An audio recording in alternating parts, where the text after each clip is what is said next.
ગુજરાતમાં આકરી ગરમીનો કહેર યથાવત રહ્યો છે. અમદાવાદ, રાજકોટ, ગાંધીનગર, સુરેન્દ્રનગર સહિતના શહેરોમાં તાપમાન 43 ડિગ્રીને પાર પહોંચી ગયું છે, જેને કારણે લોકો તોબા પોકારી ઉઠ્યા છે. હવામાન વિભાગના જણાવ્યા અનુસાર આગામી 3 દિવસ સુધી ગરમીમાં કોઈ ખાસ રાહત મળવાની શક્યતા નથી. ખાસ કરીને સૌરાષ્ટ્ર અને કચ્છના દરિયાકાંઠાના વિસ્તારોમાં ગરમ અને ભેજવાળા પવનને કારણે અકળામણ ભર્યું વાતાવરણ અનુભવાઈ રહ્યું છે. જો કે 30મી મે બાદ રાજ્યમાં પ્રી મોન્સૂન એક્ટિવિટી શરૂ થવાની શક્યતા વ્યક્ત કરવામાં આવી છે, જેને કારણે તાપમાનમાં 2 થી 3 ડિગ્રીનો ઘટાડો થઈ શકે છે.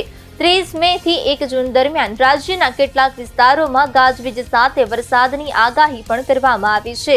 સોમવારે રાજ્યના 8 શહેરોમાં તાપમાન 40 ડિગ્રીને પાર ગયું હતું, જેમાં 44.3 ડિગ્રી સાથે સુરેન્દ્રનગર રાજ્યનું સૌથી ગરમ શહેર રહ્યું હતું, જ્યારે અમદાવાદમાં 43.2 ડિગ્રી તાપમાન નોંધાયું હતું.